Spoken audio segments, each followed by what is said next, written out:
Oh, there we go. Welcome everyone to the first episode of Skill Issue. This is the podcast that myself and my now non-mystery co-host Tait is going to be part of. Tait, how are you doing? Good. Yeah, no, excited to because we've been talking about it for a while, so excited to jump on. Yeah. Yep. Awesome. So, what is this channel going to be all about? So, what was our idea behind it, and what is that? It's probably the best place to start, right? Yeah, for sure. No, I think the we had like a broad premise, a lot of it being that we just wanted to talk about stuff that we find interesting, like 40k in NZ, the NZ meta and events. So I think that's like the main generate hype around like local events in New Zealand, the players, building up hype for, like 2026 WTC, New Zealand's unique insofar as you can say that New Zealand's meta, like those kinds of things. Yeah, talk about new releases.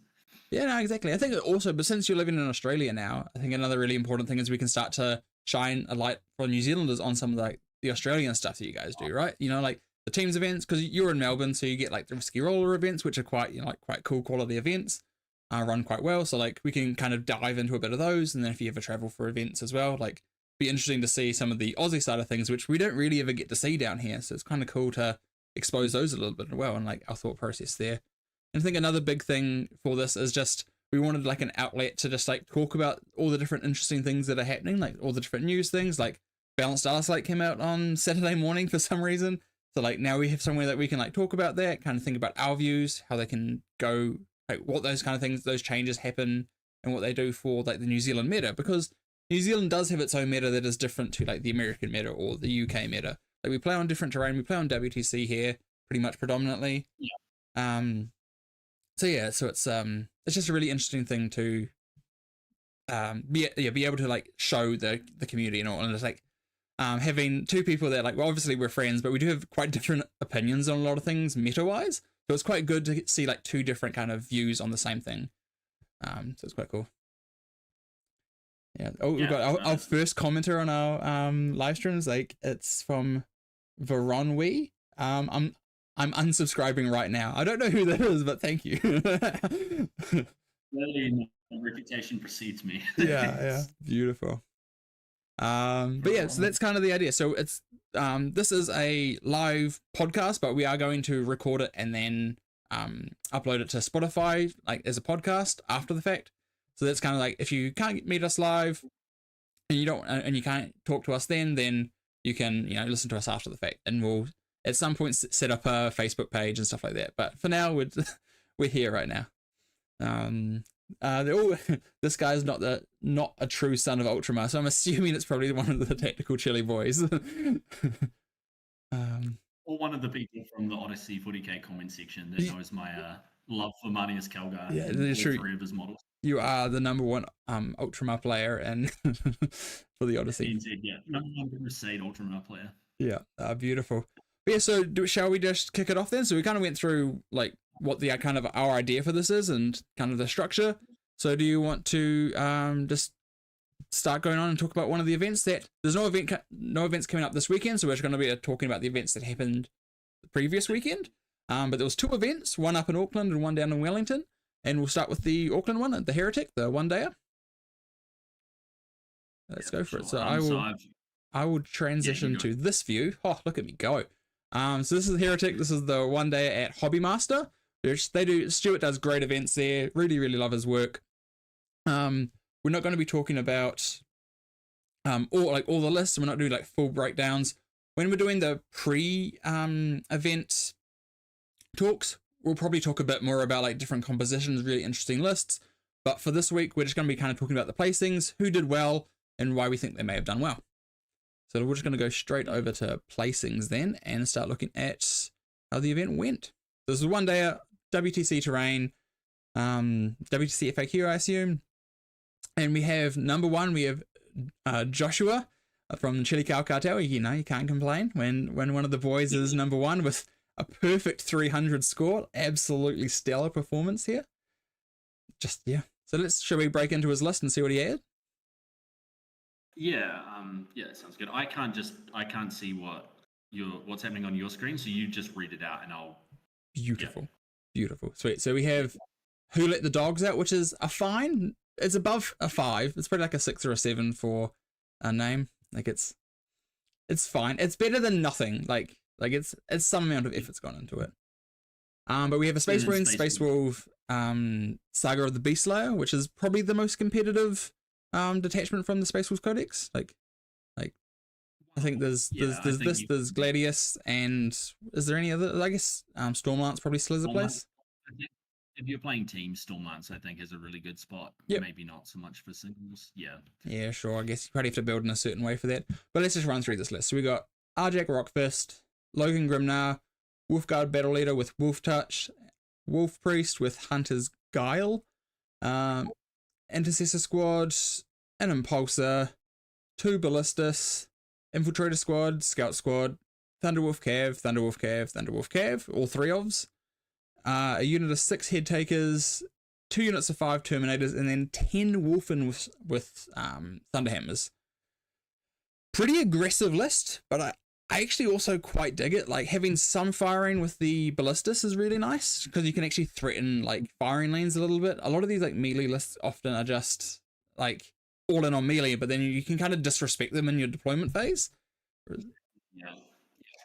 The old adage, some gun is better than no gun kind of thing. Yeah. To be fair though, there is also like if you're going in on something, there is a methodology of if you're going in on like a game plan. So like Lockie at WTC this year on Team Australia, he went all aggression Blood Angels. He didn't have a single gun apart from a pistol in that list. And like he did really well with Blood Angels in that event, where not a lot of people actually did very well with Blood Angels.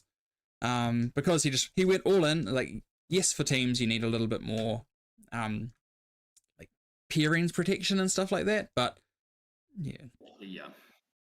I think like Taos did the same thing, right, for our WTC team. So I think it's just the teams versus singles dynamic. I generally think, especially now with the update, obviously we'll talk about the balanced arts like later in this video, but I don't think Forge Fiends are where it's at now. Like plus 20 points is like they're getting up there. Yeah. And especially when you have things like the 8-bound going down. Yeah, I think you just go all in on that aggression. That's good.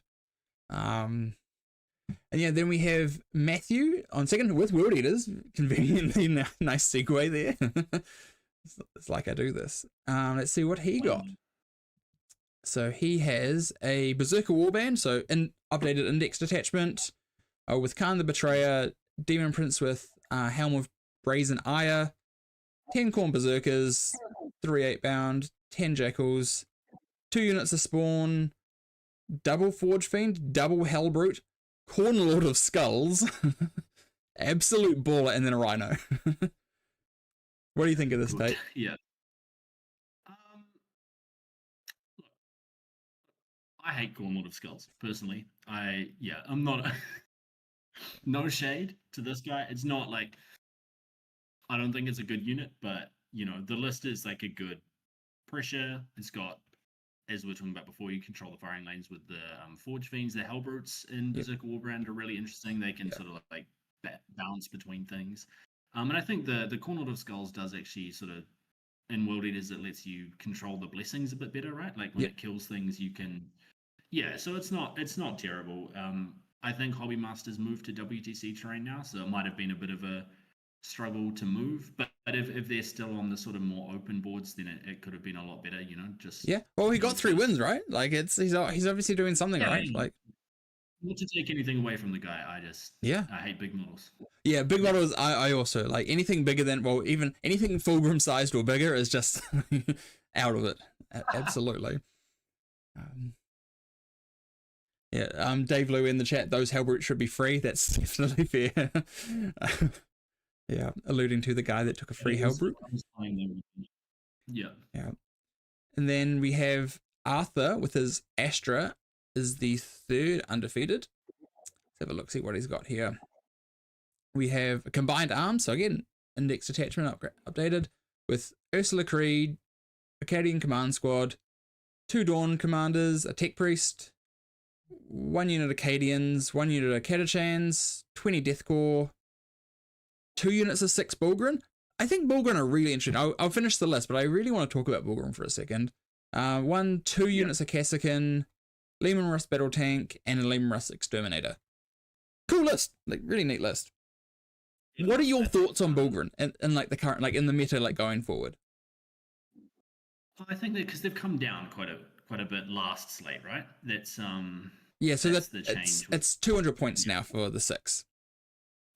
Yeah, that's quite, because it gives you like a kind of a good primary holding unit. It gives you like some melee threat, which guard really lack. Yep. So that's really good.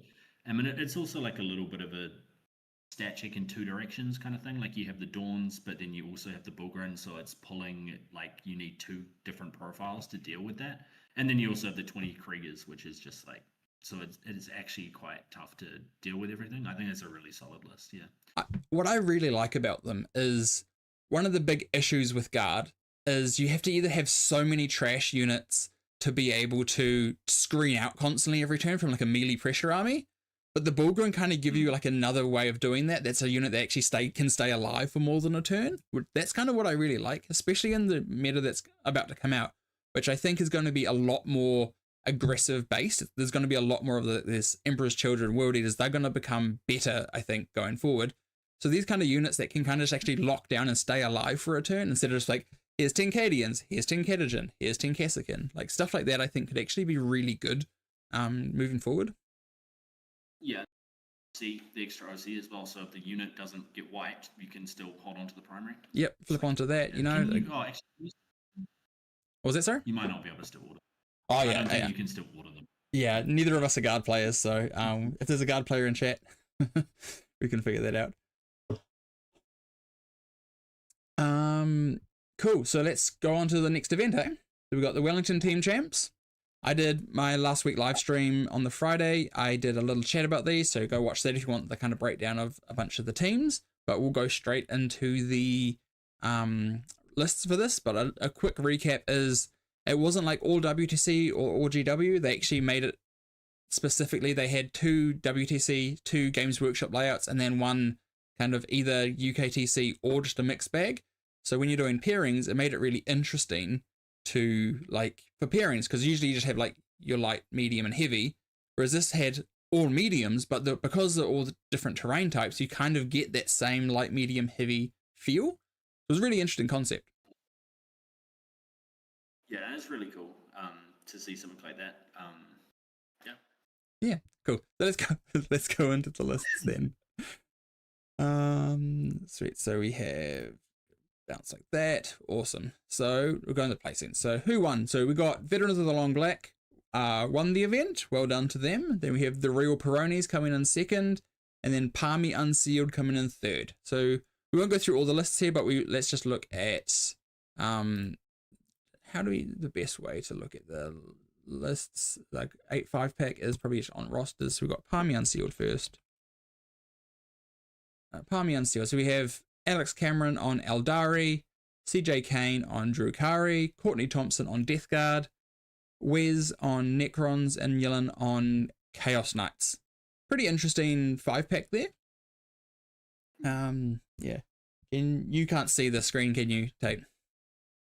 It vanished as soon as you started streaming, so I was like, oh, good. my bad. Oh well. That is what it is. But yeah, I think like Eldari, in the Knight meta, you can take them so heavily to just absolutely dumpster Knights. And at this event, there were a lot of Knights. So I think Alex would have been in a very happy place being able to like, well, you can't pin me, and like I can actually start to pin you with some stuff. So to make things really interesting. And then they can also like pivot to a blunter as well into matchups. Yep, exactly. Yeah, exactly. Yeah, if they get rejected a few times from the Knights, then you're like, okay, cool. I'm just going to try and get my 10 and call it a day. But yeah, really, really nice list there. Then we have, if I can spell, the Real Peronis. So we have Igor on Blood Angels, Luke on Astra, Stephen on Imperial Knights, Sterling on Eldari again, and Tim Ho on Chaos Knights. So we got the double Knight package here, and then we still have Eldari, and then we have Astra is a bit more of a blunter, and then Blood Angels is a bit more of an aggressive pick. So not a bad like overall team comp here. It's all right. Yeah, it's sort of what we did with Benchwarmers the last time. Like you have the Knight pin, and you got one other sword list, and then a couple of to just fall out and play whatever for a good score. Yeah. Yeah. There's been a lot of talk in the chat about is the stream sponsored by Centrelink, and then in brackets because Tait doesn't have a job. Beautiful. What else we got here? We got this is the new low for Odyssey 40k from Patricio. What else we got here? And then Carillion Factory. So Pato's literally drawing every single one of his different YouTube accounts and posting, and he's got, Chris, can you kick Tait, please? Beautiful. I knew it was going to be controversial having you as my co-host, but I didn't know it was going to be this quickly. Yeah. Oh, beautiful. Damn, These are all of our friends, by the way. Yeah, and I do have a job. Yeah. This YouTube channel. Yeah. I had to hire him for this. No, that's cool. And then we have Veterans of the Long Black as the nope. Where's it gonna go? There we go. So Veterans of the Long Black, we have Alistair on Imperial Knights, Matt Van Wyck on World Eaters, Matthew Searle on Astra, and Michael Stewart on Black Templars, and then Tyler on Thousand Suns. Tyler's in the chat right now. So Tyler, while we're talking about this 8-pack and breaking down everything you guys did, how was Thousand Suns before they got absolutely kicked to the ground? And the last hurrah. I think it's another good pack. Like having the aggressive World Eaters, I think World Eaters are just really good, well situated before the balanced last set, and especially now, I think they're really good. Yeah, what are your thoughts? Yeah. My thoughts are Tyler's. On the 5 in total. Yeah, no, I think it's I like it because it's a really good balanced group of armies, but it's also like faction experts playing what they're good at. So that's I think that's a huge strength to bring to teams as well. Like especially if you don't have like armies to pick from for your 5. Yeah. Yep. No, fair enough. But yeah, well done to Veterans. I think they did an absolute stellar performance. I think they had one draw and all apart from wins. Yeah, so they drew round 2 and then they won every other round. Pretty great showing. But yeah, well done to them. But in the future, we're going to try and start to do the before events, which I think will be a bit more exciting, right? Like because you kind of get to guess a bit more and speculate. But yeah, yeah, you can. If we have a whole episode dedicated to it as well, you can spend more time and do a bit of a more in-depth breakdown. Yeah, go real deep dive into it. So I think the podcast is going to be like 50% event reviews when they're relevant, and then the rest of it is just going to be whatever topics we really want to talk about at the time, whatever's tickling our fancy. But yeah, so we'll go back to this view for a little bit, and yeah, so that's kind of the team's events. Yeah, as I said, we'll do a bit more in depth in the future, but since I'd already talked about them last week, and talking about post events is a little bit trickier than pre-events, we'll kind of call it there for now. But before we do anything else, I do want to kind of do a little announcement. I have a fundraiser going this weekend for Blue September, who is fighting prostate cancer all of this month. So I'm doing a live stream weekend where I'm going to be streaming from 8 a.m. till incredibly late on Saturday, and then doing the exact same on Sunday as well. So if you can come, donate. There's going to be all sorts of fun things you can do to infect the games. There's going to be 2 games running simultaneously, and I'm going to be commenting on them. So we'll bounce between games. We have some really great guests on. We have Tait. We have John D. We have Kia. Yeah, we have a bunch of like the great New Zealand players. A couple of the Team New Zealand players from this year. We have Jeremy from StatCheck and Joker from Contact Lost podcast from Poland. So we have some like pretty cool people that really wanted to come over. They're really making an effort here because like the time difference for them is horrible. So it's really really appreciate them coming on to play games and support the live stream. So if you're free this weekend, or if you have some spare money, there will be an event page for the weekend. There's a event page on my Facebook page that you can go to, say you're going, and then if you can donate anything on the weekend, that would be absolutely amazing, and I appreciate everyone for that. That's enough of a plug for now, but we will continue on with our topics, and I think really our main topic this week is just going to be Data Slate, right? Like, yeah, that's the most exciting thing, to have happened recently. Yeah. Yep. So what do you want to start talking about when it comes to the data slate? I think that honestly, the most exciting thing has got to be no more challenger cards. Oh, Right? Like that is just absolute fire from Josh Roberts. What a king! That baby. you know. Even though I played Yeah. armies that like benefited from challenger cards, I hated the mechanic so much. Like it's just Yeah. As much as I loved crushing people by 3 points with absolutely undeserved win, yeah, yeah, yeah. see them go. Yeah, Nah, exactly. absolutely. And it was Um, that was like surprising. I obviously woke up, saw the update, and I was like looking through everything else, and I didn't even notice that there was a thing. And then I just saw a picture like of the screenshot of challenger cards are now not in tournament play, and I was like, this must be like altered. And then I checked, and I was like, yeah. I actually was genuinely very excited. Like out of every change, definitely the best change. Oh. I had I didn't see that. I saw Thousand Suns got nerfed into the ground, GSC got nerfed into the ground. Sad. Then I saw the challenger card changes, and I was like, honestly, fair trade. You know, Yeah, I'll take it. Yeah, will you take no T Suns for no challenger cards? Yeah. Tyler also wants me to apologize for him to saying Properly Cocked were gonna win. I was like, no, I still think Properly Cocked should have won. You guys were incredibly rude for I think you beat them, right? Yeah, incredibly rude for beating them. Absolutely. I'll have you know that I messaged Chris to tell him that he was clearly wrong and that Vets were going to win. You genuinely did, like, directly after the live stream, like, you are wrong. Which is always fun. To be fair, being like having a YouTube channel, you get a lot of comments from like that. Usually not from your friends, but hey. But yeah, so talking about challenger cards then, who do you think are the main winners and losers from like challenger cards? Like taking a hiatus. Yeah. Winners, definitely things like I know we were took.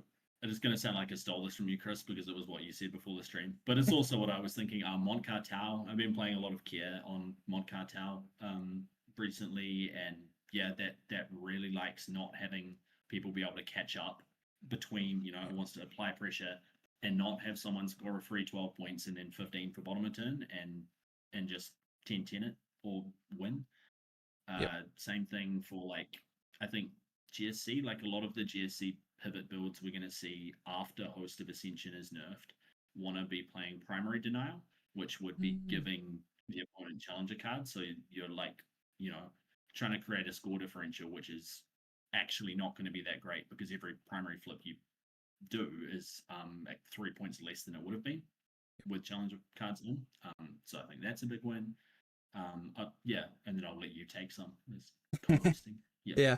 Jenny was thinking today, with the changes to orcs as well, that now Gaz can lead boys. I think Green Tide, that kind of like just swarm with boys, like 120 boys, 20 commandos kind of style. Now that you can have Gaz with boys, so you could get kind of like a bit more mileage out of him as well. I think that kind of style can be really, really powerful as well. A lot of what they did was like they flooded the board because they can res boys, so then they like overkill you with bodies early, but then they are tabled by like turn 4. Whereas that game plan didn't work as much because your opponent was like, yes, you're scoring maybe an additional 3 to 5 on primary every turn than them, but they're scoring 3 points, so it's the differential is only 1 to 2 points. It's actually not that huge. Whereas now you can still get those like 9 to 12 additional points throughout a game, and also getting slight buffs to that detachment as well. I think could be really interesting. Besides that, I'm not actually sure who else. Like, I think just melee pressure in general, right? It's kind of like what you're alluding to with stuff. Yeah. Well, any kind of pressure, but I think in particular, melee. Yep. Yeah. True. Yeah, because like the Mont card is definitely still a pressure list, right? Like it's designed to be like you're not going to have much left at the end of the game. Also, Riptide's going up to strength 10 is just it's beautiful. Yes.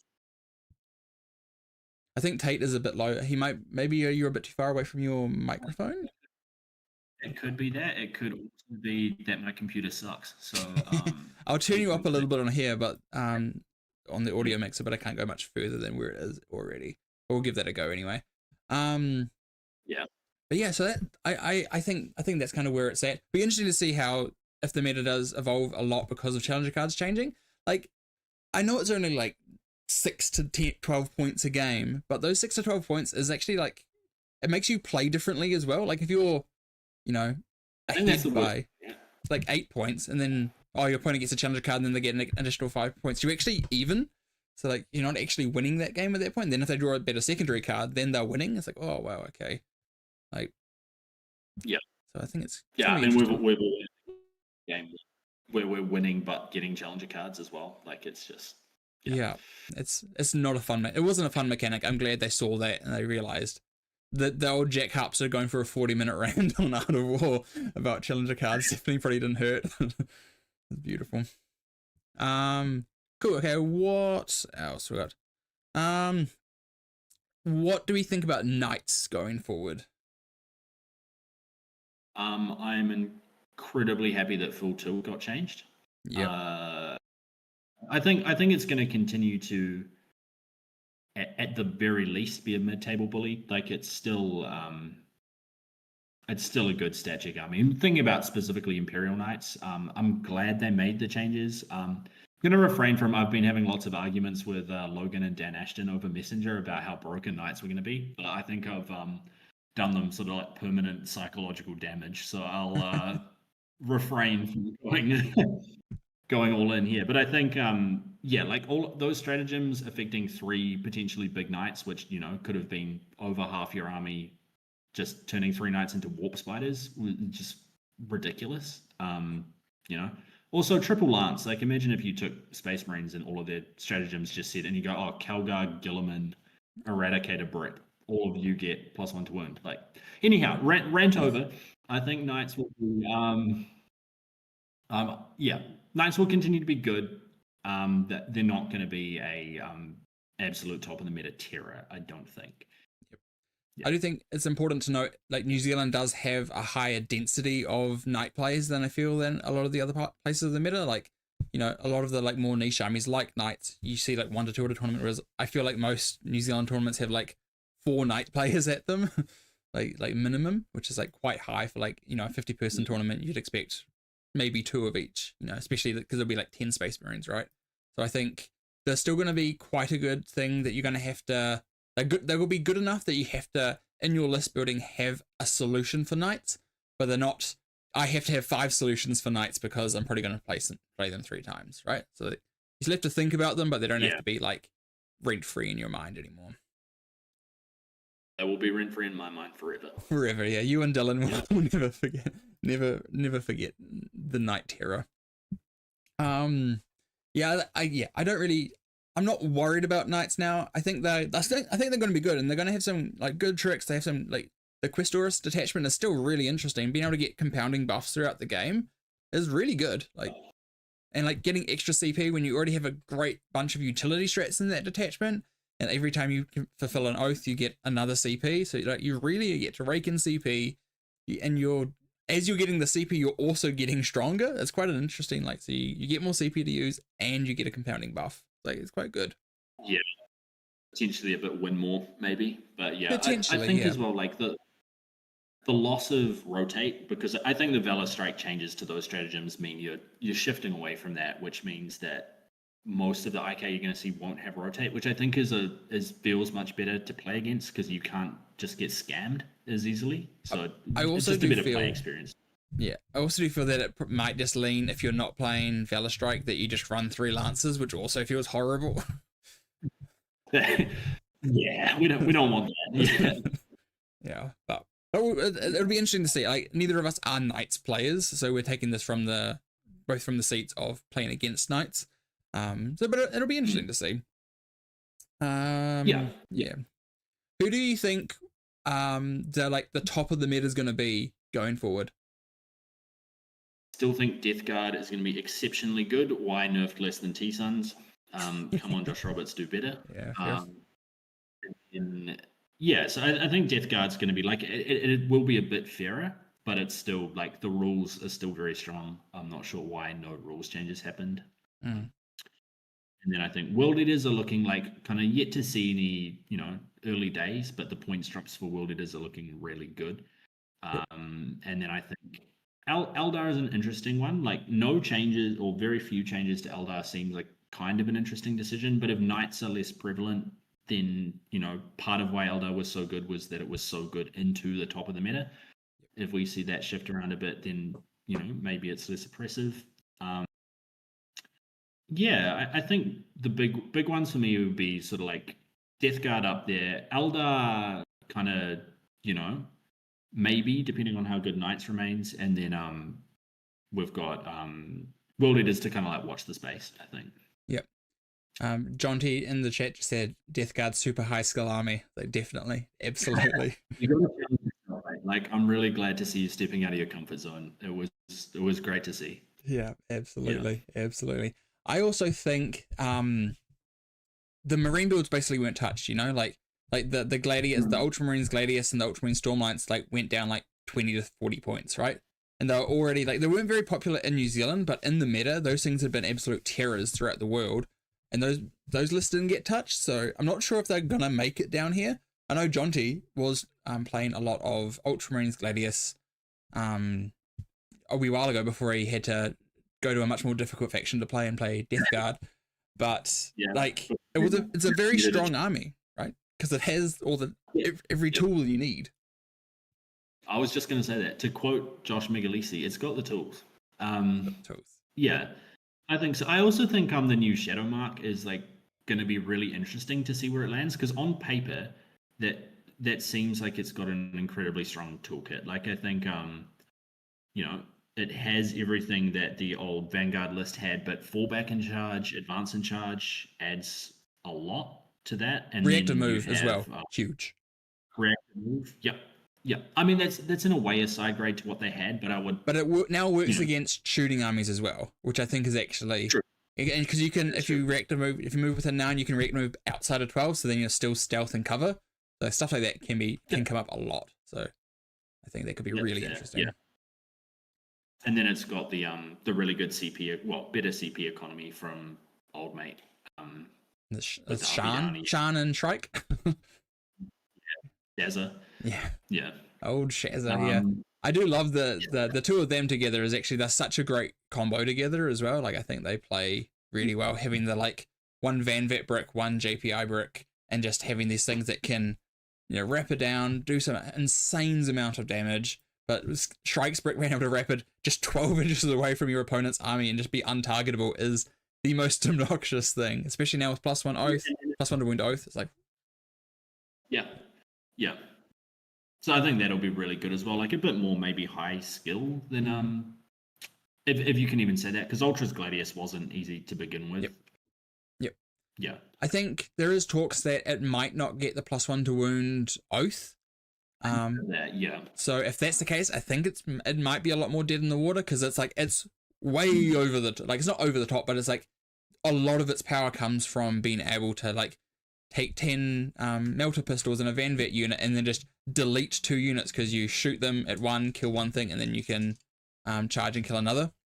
So like stuff like that. Like if you don't have access to stuff like that, I think it could really lower it down. It also means the dev sense don't hit nearly as hard.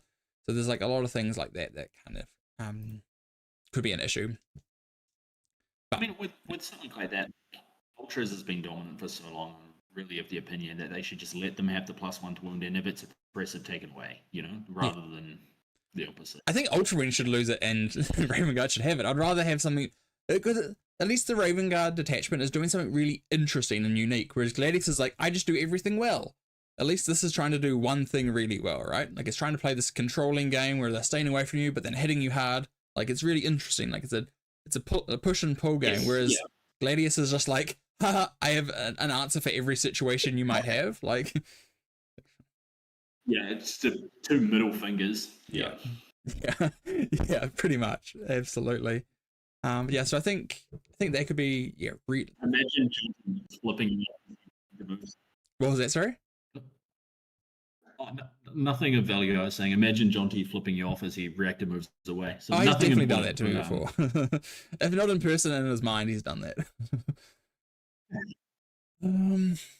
Okay. Is there anything else that I think could be strong in the meta? I don't know where orcs fall. I'm an orc player, and I don't know. Like there was so many buffs in the data slate for them, but like all the points drops are on things you were never taking anyway. So like they're now more interesting, but I still don't know if you take them. And like the gas buffs are nice. You weren't taking kill rigs, so their buffs are kind of like a side grade. But like you now get like a couple of more interesting things. I don't know. What are your thoughts? I think the commando change is huge, right? Because like commandos were a really strong unit, which you saw quite often people wouldn't play because the price for having to bring a 10-man was just a little too expensive. But now that you can split it into 2 5s, like it feels a much better value for what you're paying for it. But I do agree with you kind of, and I don't know if that is enough to fix the issues that orcs had. As you say, they're really like challenger cards going away as well. They definitely so that's can. good. I'm not sure if Warhorde or like Green Tide. Like Green Tide's a bit more of a meme, but there's just being able to teleport Gaz around. Like, what my thoughts were today on Orc. So I'm going to go on a slight little Orc tangent now from my little daydream that I had today. Is there's 2 different veins you can go. You can go like the really hordy Green Tide list, which is just about smothering, but now you get Gaz and a unit of boys to kind of just like really like threaten some damage as well, which can be like a nice tool to have. And you can also attach another character to that unit, so Gaz gets a buff. But then thinking about that, you go to Warhorde and you give Gaz's units follow me lads. So Gaz gets +2 movement, so now he's movement 7 base. And then in Warhorde there's a here we go strat to get +2 to charge, +2 to advance. So then Gaz moves like an average of like 13 inches a turn, like on your war turn, and then +2 to charge. He's very fast. Like, yeah, still not as fast as a full tilt knight. I'm still mad. But yeah, no, that's a good point. I think though, like, I don't know. I just feel like it doesn't solve the overall issues of like they're actually quite squishy. They don't really do that much damage outside the war turn. Like it's Warhorde has the best damage outside of it because they have the crit 5 strat, and then because then they get sus 5, so they can at least push volume on you. But yeah, like it's a lot of strength 10, so if you're T 11 or 12, Gas is really your only option there. Breaker Boys can help a little bit, but then they're still winning on 4s, so it's like there's a lot of things that like if there were a tweak more, they would probably be overpowered and super overtuned. But where they're sitting is like in a really awkward spot. For sure. I think the other thing, and forgive me if I'm ripping off your ideas again, because I can't remember if this was what you were saying to me, but I think Bully Boys maybe something you look at again, particularly in teams. Yeah, I've never really played Bully Boys myself. It's never been one of the detachments that's really excited me. Like, I'm a big list builder at heart, so it's one of those ones like, oh, you just run all the mega knobs and knobs, and it's like it's not very exciting. Whereas like Warhorde, you have to like you can build little like tech pieces into it. Same with like Green Tides, like it's like, oh, how many of this do you take over this? Whereas Bully Boys is like, I'm just throwing everything into the center, wiring twice, and just hoping. For sure, like the gameplay pattern is quite boring. Yeah. So saying that, and I'm playing Wrath of the Rock right now, which is just like, whee! So, yeah. Is Jonty still in chat? How's he feeling? Is Old still in chat? I don't know who's in chat. I can't see who's in chat. Like only the people commenting. Jonty did say Ultra has already had the power combo broken up by G-Man nerf and Calgar CP nerf, so you don't get as much utility there. So yeah, so he said they're not as far apart than other chapters now, which makes a lot of sense. And Dan said, my favorite mustachioed homies. My boy. Thanks, Dan. A positive comment, thank God. Yeah. And then Dan also said Speed Freaks right now, and I was like, I still don't think they're good. I don't know what Spain was cooking, but it was definitely not in the kitchen. Aren't you undefeated with Speed Freaks, Chris? I am undefeated with Speed Freaks, but I only played one game. So hey. Yeah. Undefeated with Speed Freaks. It does have like an interesting like jail dynamic to it, because it's just a lot of vehicles. But like especially now with like, because it had to like swarm the board. So now like it was one of the ones that I played and realized it relies on challenger cards being a thing, because like it needs this to like keep into the game on bad matchups. It's fine on good matchups. Like every army is good in a good matchup, right? Whereas like on a bad matchup, if you don't pull good challenger cards, you kind of are just going to lose by like 12 points. It just doesn't feel good. So that's why I got away from it. Yeah. But yeah, I think those are going to be like the main, like the tops. I can't think. I'm trying to think of other factions. Oh, the admech buffs. For sure, Yeah, they're huge. Do you probably know more about the admech stuff than I do, because I don't really follow admech that closely. What do you know about them? Yeah, well, I kind of stopped and following it as much after I sold my admech army to Pato for unlimited Carillion factory products, a lifetime supply. But I think the call change is huge. Yeah. Essentially, like that having both that coupled with the +1 damage, +1 attacks thing, +1 AP on Rust Stalkers and Infiltrators is huge, because those units were, unless they were like dev wounding light infantry, they were just anemic to swingy at best. Yeah, you could never rely on the Rust Stalkers to do damage. I think now you can. Infiltrators can also trade for another kind of cheap early game unit, whereas before they couldn't. They were kind of just running onto a point doing a move block. Maybe they kill elves, not if they're lightning fast, you know. But I think the big thing is two things come out of call. Is the oath means that the army can do some real damage now. That combined with the Iron Strider change, like twin linked on them, is especially combined with reroll hits, can be huge. Yep. And then the stealth aura from call, well, not as big, kind of opens up other detachments outside of Skitarii Hunter cohort, which is nice. Like Halo's Creed has a lot of really good tools. Particularly, it helps them in damage as well. So I think that's going to be really interesting to see where they go from this. But yeah, I do love that call is like it's oath when you need it, because like I've played so many like Space Marine games where like the first 2 turns of oath, like I put oath on that thing that I was going to absolutely obliterate anyway. But now you can just pick like actually something that might be situationally better. So like I think that's also quite powerful. Like just being able to like, actually I don't need oath. Let's just stealth everyone. So then if you do come at me, it's going to be harder for you to actually do any damage to me or stuff like that, which I think is quite a cool way of being able to play that. But he did go up in what, like 40 points? He went up quite a considerable amount of points, that call. 140, yeah, he went to 170 something. There's 30 or 40 points there. But like, I think for that upgrade, you'd pay that every day, right? Like for that enhancement, you'd pay for it. So like I think that's good. Yeah.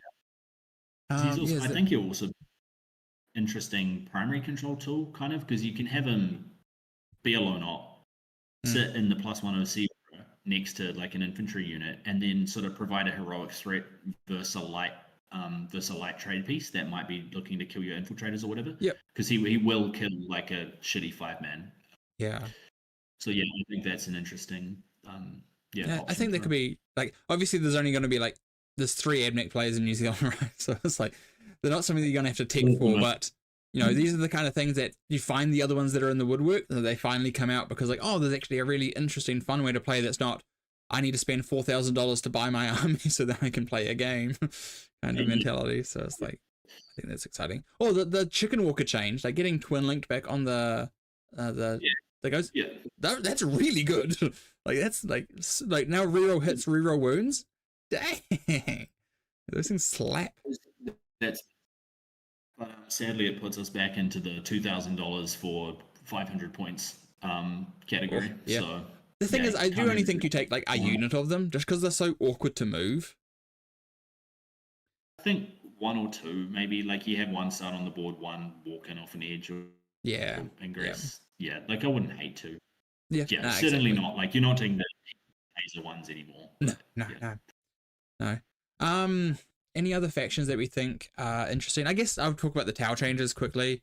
There wasn't a huge amount changed, but the things that changed were, I think, kind of huge for the faction. So the points changes, Sunforge and Fire Knife suits came down. Farsight came down 10 points as well. And that was pretty much all the points changes. But the big one, which really helps with compounding with those effects, is Riptide's guns got +2 strength. Well, the Riptide's Ion got +2 strength. So it's now strength 9 not overcharged, strength 10 overcharged. So it makes it a huge breakpoint. So now instead of wounding a rhino on 5s, you're wounding a rhino on 3s. Just huge difference. Like absolutely huge. Big difference. Yeah. So I think that's a really interesting one there. And I think it really opens up You kind of alluded to Montcar, like earlier, I was talking about the pressure lists. I think it really helps there because now a Riptide can like quite consistently open up a Rhino and stuff like that, which is one of Montcar's issues, is because they need to do so much damage quickly, actually like guaranteeing that you're killing that Rhino so you can also then kill the things inside of it is really important. It's like, oh, now I have to send 2 Riptides to make sure I kill that Rhino. Now you could probably just send 1 and have a good enough chance of dealing with it, and then you could send some breaches out to kill the insides, so you can really actually punish. So like having that extra bit of strength really helps with that consistency there.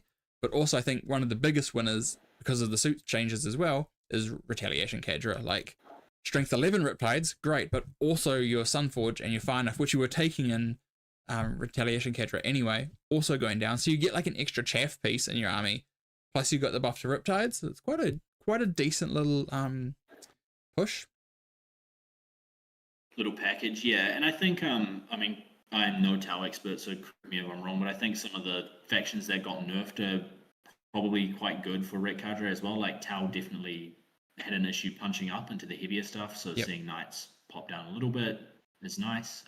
Yeah, definitely. And then being able to kill the little armages stuff much more consistently now, if you're running like the Triptide builds, which I think you kind of just auto select 3 now. I think they're just like, they were already kind of auto select 3, but now they're just like, well, you're genuinely making your list worse if you're not running 3 of them now. So like having that consistency, so then you only have to kind of punch up to the big Knights, so that's quite good. But yeah, like I think it's a huge change for the faction, and I think it's going to be really interesting to see Tau pilots where they go with them. I still think Experimental Cadra could be kind of interesting to dive into just because of the situational aspects of it. But I think, you know, like Kion gets a little bit of a buff, but Montcar and Retcad get the biggest buffs. Montcar because that pressure playstyle can come back and the extra strength is really strong, and then the consistency of Retcad is just fire. Dan asks, I thought EC were interesting, the changes there. You are our podcast EC player, Tate. Do you want to take away the changes to EC?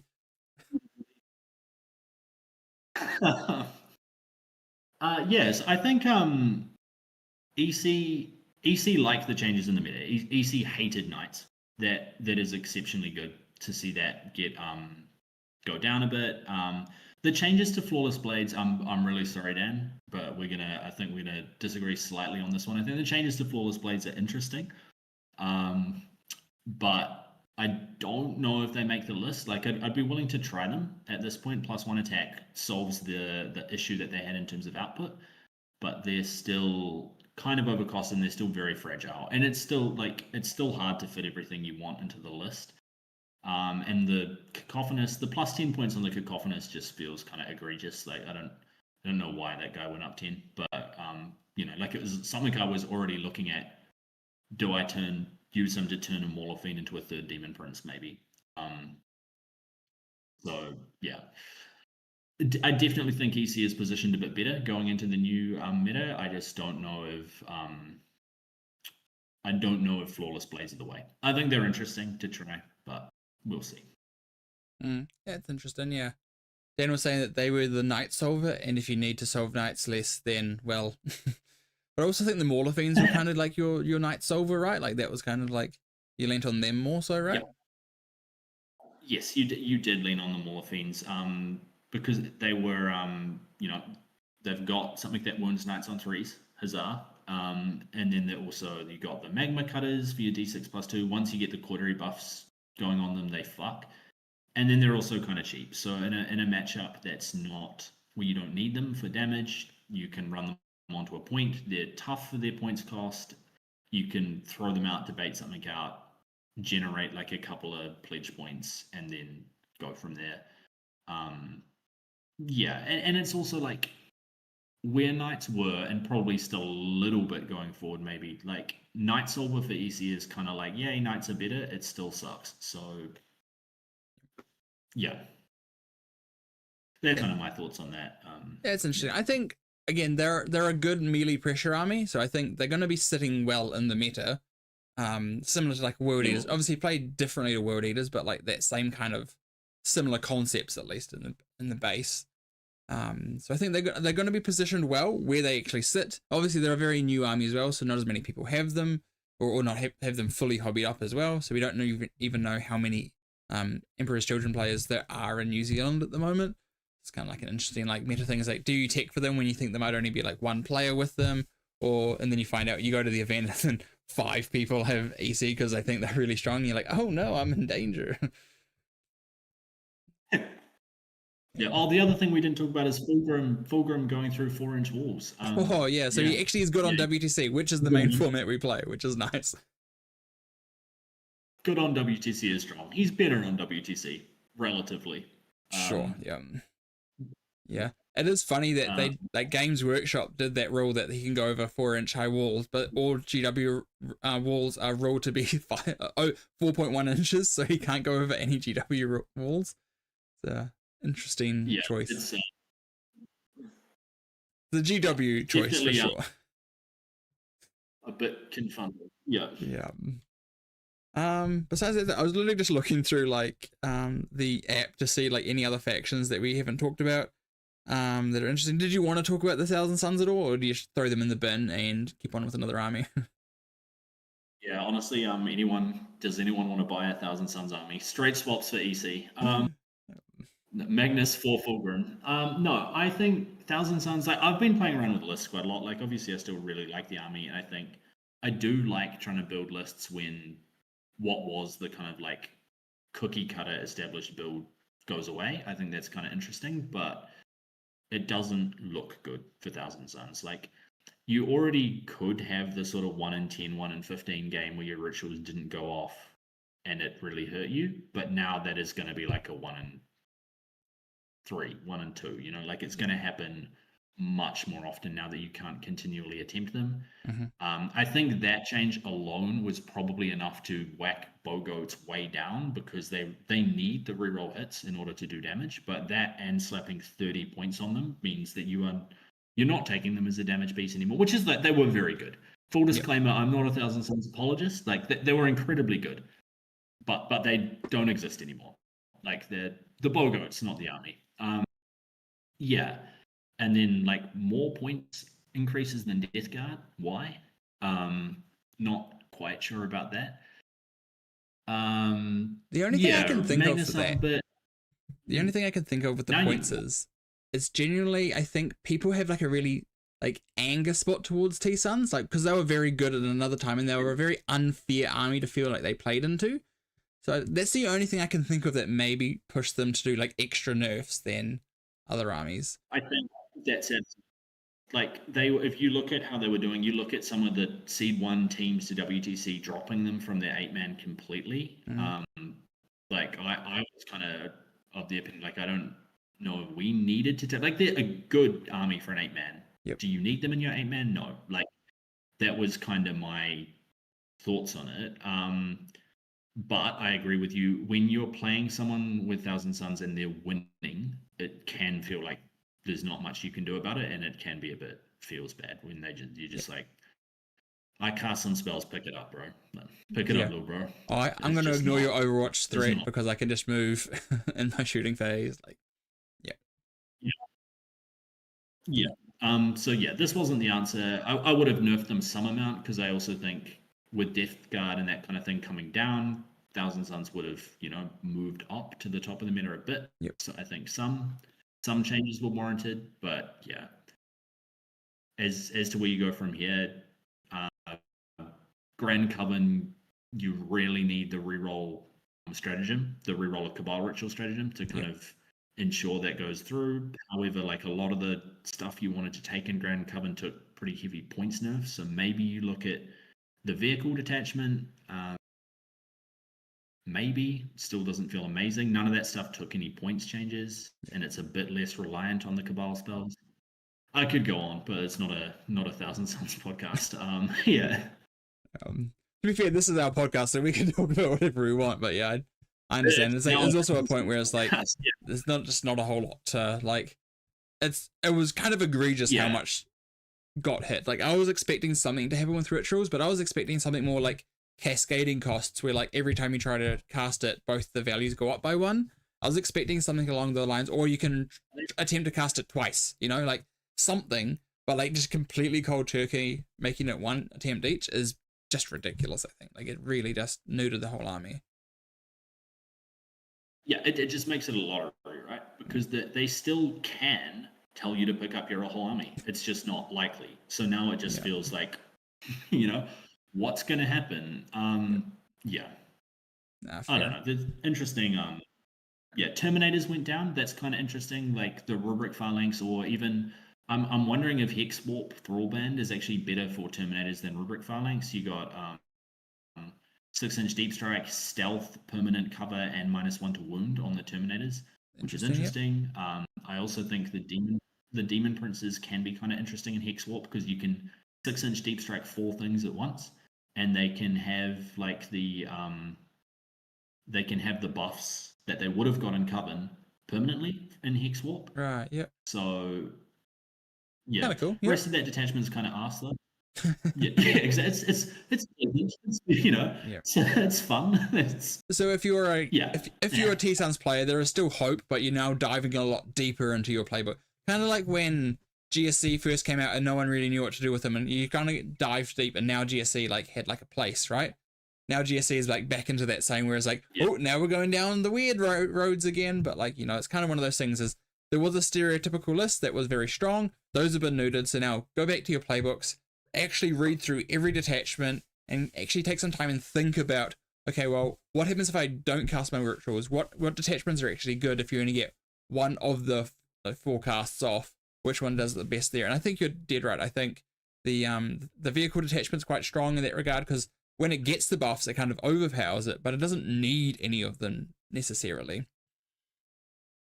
And same with like Hexmark, just being able to, I don't need what is it, the temporal surge, like the extra move, because I can just 6-inch deep strike. So like there's like ways to play around it, right? But you're diving deeper into a playbook to get there. It's not easy mode, like, oh, I forgot this.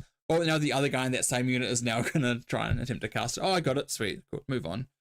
Like Yeah, I think broadly the two things, you either you take everything that makes casting rituals easier, or you try and take the things that don't need rituals, are your two. Yeah. Tyler King, there is no hope, there is only cope. Yeah.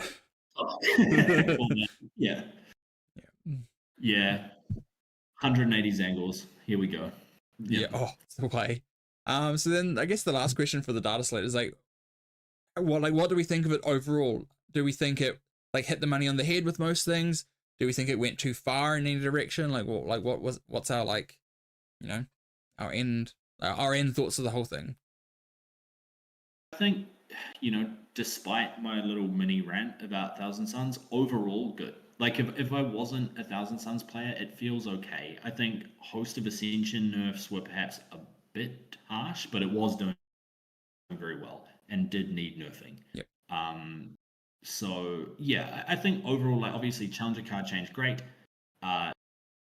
Preemptive Valor Strike changes good in my opinion. Would have liked to see a bit more on Death Guard, just like bit off the top. Like obvious, I don't want people to kill Death Guard. I want Frankie to continue being able to farm people. But maybe a little bit more than that. A little bit less off T-Suns. Close, like 7 out of 10. Yeah, I actually rate it a lot. Like the changes to Challenger cards gives it like I think a base of like a 7. Even if they did horrible things, like just getting rid of that dynamic, I think it's like base like a 6 or a 7, right? Like I think that just changes like the game so much in a positive way. Really good. Yeah, and I don't think Thousand Suns aside, I don't think they killed anything, which is, like often these data slates come out and whatever's the best army in the game just gets like deleted. And I don't think we really had that happen. So I think that's a positive as well. Yep. Yeah. I think it's they did what a data slate should do, which is they've trimmed off the top and then trimmed a little bit off the players that may have been the top after the fact. Like the tiny like nudge to Eldari, like the super talks, like the problem pieces and that got like a little hit, just a touch, but like they got something, and then all the armies that were struggling got like something decent. Like GSC was an issue, like their win rate was like at like 56% and only going up for Ascension Host, so they needed to do something there. Did they hit it a bit too hard? Probably. The Primus change and then also increasing the CP on the strats, but Yeah, like I think, yeah, my thoughts on that is I think the Primus change is the only miss because, like, if you broke down GSC win rate by detachment, it was all Host of Ascension. There were some of the other ones were in like the 30s, you know? yeah, So I think those Brood Surge got points back. It got a stratagem buff. Like, I think they handled GSC really well. I think the only issue is the Primus hurts Host heaps, and Host already took is one of the detachments you haven't seen a lot of. It liked Primuses, and nerfing the Primus just like yeah, does quite a bit of damage there. But otherwise, like Final Day got a heap of points back, Brood Surge got points back, Outlander Claw basically unchanged and positioned a bit better in the meta. So like I think that's a really good example of how to handle a faction that had a build that was overperforming, how to handle changes well. yep. Yeah. So I think they nailed it on the head. For me, like it's not perfect because there's always room for improvement, and I think some things were wrong. Like T-Suns, like I did play a bit of T-Suns, but I wouldn't call myself like a T-Suns player by any stretch of the imagination. But I think what they did to them was too much. I think Death Guard probably needed like why not make Death Shroud a 7-inch deep strike? 7's Nurgle's number, and then it just changes the maths just a little bit. Like just enough to tweak it. But not getting any other. Like obviously they got points nerfs in the August part of the slate. But I think they could have done like another, like just a touch here and there on them, because I still think they're going to be quite strong because they control games very well. But besides that, I think it's going to be a really interesting place to go in the meta. Yes, yeah, I think broadly I agree with you. Like overall, good slate. Meta's looking interesting. Probably overall a bit more balanced as well, which is good. Yeah. And there's also a few like sort of fun question marks. Like you got the AdMech, like is that actually quite strong? Is it not? Like that's interesting to see where it goes. Yeah. Yeah. No, definitely. I think all those things could be really cool. But yeah, I would give it like an 8.5, I guess, if I was giving it like a points ranking. Like it's pretty good. Like they did buff a bunch of my army, so it might be a little bit biased there. Like literally I've been playing Dark Angels, Orcs, and Tau. I was like, oh no, they all got buffs. So there is that. But hey, we're definitely going to have biases on this show, so I don't think that's going to be a surprise to anyone.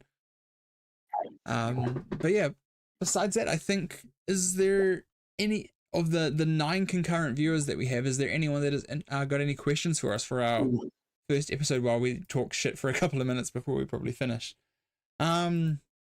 But yeah, I think next week we were talking about maybe doing, since there's no events, doing a tier list, like a faction tier list, so that might be on the cards, which could be quite exciting. That's true. Yeah. We both do love. I love a tier list. Yeah, we both love it. Like it's blazing passion for the tier list. Yeah. Tier list of NZ4K players, though, not of factions. That's what I heard we were doing. Oh, that might be a bit too a bit too soon. We need to get some legs first. We need to get some cred behind us before we do something like that.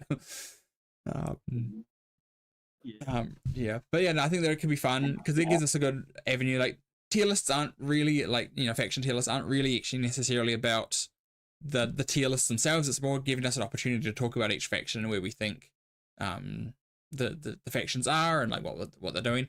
We kind of did a little bit this week, but then after another week of being able to play games, I'm going to be watching a lot of games this weekend. Again, another quick plug, I'm doing a live stream this weekend, so come along to that. We'll see a bunch of different armies playing in different ways, so you'll see kind of like where the meta is coming out. Hoping to do a couple of interviews with the players as well, and we'll kind of like have a bit of fun and interest there. So hopefully we can get some more input, and then next week do the faction tier list, talk a bit more about this stuff, and it could be a lot of fun. Cool. Yeah. Looking forward to it. It'll be good. Who is the most punishing opponent in the NZ tournament scene? Oh, that's a question and a half.